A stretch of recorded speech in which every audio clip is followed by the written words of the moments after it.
Saya pernah mengalami keluhan lambung selama setahunan lebih. Dan pada video berikut ini, saya akan sharing makanan apa saja yang saya konsumsi pada waktu mengalami keluhan lambung.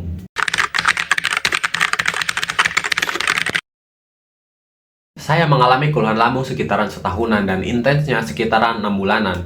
Kenapa terasa intens? Karena dalam 6 bulanan tersebut, keluhan lambung yang muncul terasa sangat menyiksa. Sampai-sampai saya mengalami kecemasan berlebih karena sensasi yang muncul diakibatkan dari gangguan lambung itu. Yang terasa sangat menyiksanya waktu itu, perut saya rasanya seperti disayat-sayat.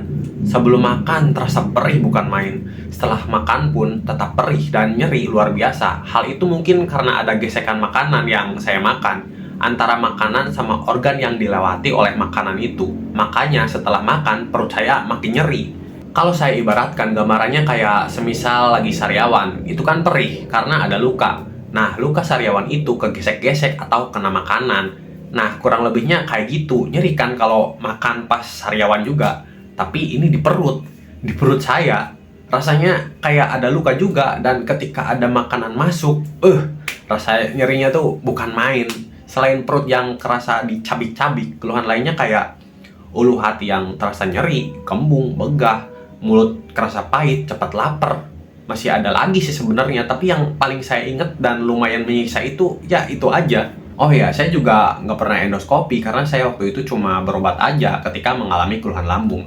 Dan ketika periksa dan berobat, nggak ada yang nyuruh buat endoskopi. Ya, meskipun disuruh juga sebenarnya saya takut juga sih buat melakukannya. Karena buat datang periksa berobat aja butuh keberanian yang ekstra. Soalnya saya takut banget kalau keluar rumah pada saat itu. Takut terjadi apa-apa pas di perjalanan karena waktu itu saya udah ada anxiety-nya. Mau ngapa-ngapain aja juga jadi takut. Tapi setelah perjuangan ikhtiar dan gak lupa doa, alhamdulillah keluhan lambung saya bisa sembuh. Dan sekarang saya bisa makan makanan yang sebelumnya makanan itu saya pantang dan bisa memicu lambung saya kambuh. Ketika saya mengalami keluhan lambung dalam kurun waktu yang menurut saya sendiri itu lama banget, tahunan bro, ngalamin perut gak nyaman. Selama itu pula saya jaga makanan, karena salah makan aja, meskipun makannya sedikit, perut kadang suka jadi panas, kembung, perih, nyiksa banget pokoknya. Jadi saya cuma bisa makan beberapa makanan aja yang tentunya aman bagi lambung saya. Ada beberapa makanan yang saya makan ketika mengalami keluhan lambung. Yang pertama jelas makanan pokoknya saya tetap makan nasi, tapi nasinya yang lembek. Pokoknya dibikin kayak bubur. Kalau kamu pernah makan bubur ayam, nasinya kira-kira lembeknya tuh segituan. Kurang lebihnya halus lembeknya tuh kayak bubur ayam.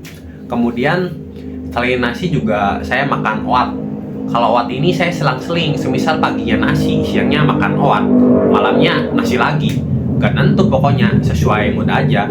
Kalau pengen nasi ya nasi, kalau mau oat ya makan oat. Kalau oat ini saya suka campur madu biar ada rasa-rasanya. Kadang saya kasih kurma juga, karena oat ini menurut saya hambar banget rasanya. Jadi saya suka eksperimen, campur-campur aja gitu biar ada rasanya. Dan oat ini menurut saya bikin kenyangnya lebih lama. Soalnya pas kena keluhan lambung, saya suka cepet lapar gitu. Sebelum saya nyoba oat, saya kan masih pakai nasi tiap harinya. Kalau sehabis makan pakai nasi, setengah jam setelah makan aja, perut udah kerasa lapar lagi. Tapi pas saya nyoba oat, kenyangnya bisa lebih lama daripada nasi. Kemudian saya suka makan umbi-umbian. Kalau ini buat cemilan aja. Kalau saya kayak singkong, ubi ungu, terus kayak ubi cilembu juga. Ubi cilembu favorit sih waktu itu.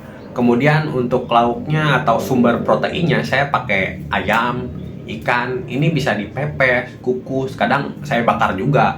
Untuk ikannya mau ikan tawar atau ikan laut aman sih kalau di saya. Terus nggak lupa telur rebus, kemudian tempe sama tahu. Dan untuk sayuran, kalau sayuran mah apa aja saya makan sih. Yang penting mah dikukus atau direbus aja, aman aja kalau sayuran mah. Selain direbus atau dikukus, saya juga suka request ke ibu saya buat dibikinin sayur bening untuk sayurannya. Kemudian untuk buah-buahannya, waktu itu saya cuma berani makan pepaya sama buah naga aja. Kalau yang lain saya nggak berani, soalnya takut ada kecut-kecutnya, takut kambuh kalau yang kecut-kecut meskipun asam kecut sedikit. Intinya saya cuma nyari makanan yang aman aja. Nah, buah ini, pepaya sama buah naganya, kadang saya campurin juga sama oat. jadi oat dicampur buah-buahan. Ini saya lakuin kalau stok madu atau kurmanya habis. Jadi pas mau makan oat saya suka campurin buah aja gitu, biar oatnya nggak hambar-hambar banget.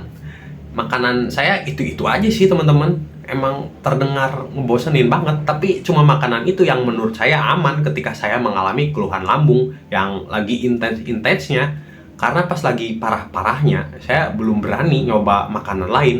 Saya berani nyoba-nyoba makan itu pas udah ngerasa perut saya mendingan aja, udah enakan gitu. Jadi meskipun posisi lambung kadang masih kambuh-kambuhan sebenarnya, tapi saya udah berani nyoba-nyoba, tapi nyobanya cuma sedikit aja buat melatih mental aja gitu, dan buat mengetahui perkembangan lambung saya juga, sambil nyari-nyari makanan apa aja yang jadi pemicu, sama nyari makanan apa aja yang aman di perut dan gak bikin kambuh. Selain itu saya nyoba-nyoba makanan biar gak ketakutan sama makanan terus-terusan. Karena gara-gara punya keluhan lambung ini, saya sempat ketakutan buat nyoba makanan lain. Takut kambuh sih, soalnya kalau kambuh rasanya gak nyaman banget. Kalau teman-teman ngerasa keluhan lambungnya udah agak mendingan tapi masih ada ketakutan buat nyoba-nyoba makanan, saya ada videonya. Teman-teman bisa cek aja di channel ini tentang cara saya buat mengatasi ketakutan terhadap makanan pemicu. Gitu aja sih teman-teman, nggak ada yang istimewa untuk makanan yang saya konsumsi. Intinya kalau lagi masa penyembuhan, saran saya jauhi makanan pemicu, terlebih yang digoreng-goreng gitulah. Kemudian kalau makan juga jangan kebanyakan, jangan sampai kenyang banget. Sedikit-sedikit aja tapi sering. Emang capek sebentar-bentar makan, tapi sepengalaman saya itu yang paling aman. Karena kalau saya kekenyangan juga, hal itu suka bikin kambuh. Dan buat teman-teman yang lagi berjuang melawan keluhan lambung, semoga cepat pulih dan sehat seperti sedia kala. Ini pasti sembuh kok teman-teman. Saya yakin kamu bisa melewati masa-masa ini. Saya yakin banget. Kalau teman-teman ada yang dalam pantauan profesional, ikuti arahan dan anjuran dari mereka. Karena pada video ini saya hanya sharing aja. Cukup sekian video kali ini. Terima kasih.